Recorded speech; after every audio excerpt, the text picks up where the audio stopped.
Hi friends, ఈరోజు మా ఊరు వెళ్తూ భీమవరంలో ఆక్వా ఫ్యాక్టరీస్ చూసాము.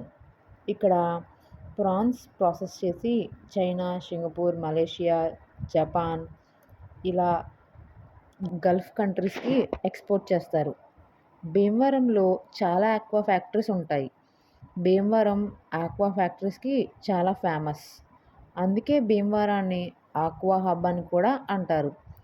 ఈ ఫ్యాక్టరీస్లో చాలామంది వర్కర్స్ పనిచేస్తారు. ఈ భీమవరం చుట్టుపక్కల ఉన్న నరసాపురం, పాల్కొల్లు ఏరియా నుంచే కాకుండా మన పక్క రాష్ట్రాల నుంచి కూడా వచ్చి ఇక్కడ వర్క్ చేస్తారు. అంటే బీహార్, ఒరిస్సా ఇలాంటి ఏరియా నుంచి వచ్చి కూడా ఈ ఫ్యాక్టరీస్లో వర్క్ చేస్తారు. భీమవరం ఆక్వా వల్ల చాలామందికి జీవనోపాధి కలుగుతుంది. అలాగే ఇక్కడ పండించే చేపలు కలకత్తా, రాజస్థాన్కి కూడా ఎక్స్పోర్ట్ చేస్తారు. భీమవరం చేపల చెరువులకి అలాగే రొయ్యల చెరువులకి చాలా ఫేమస్.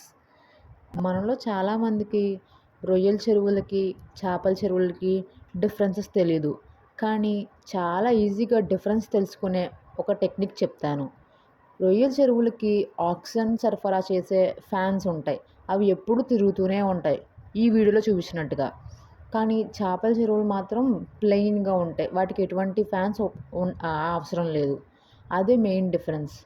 అలాగే భీమవరంలో చాలా ఫ్రెష్ రొయ్యలు, చేపలు ఎప్పుడైనా భీమవరాన్ని విజిట్ చేస్తే తప్పకుండా ఈ ఫుడ్ని టేస్ట్ చేయండి.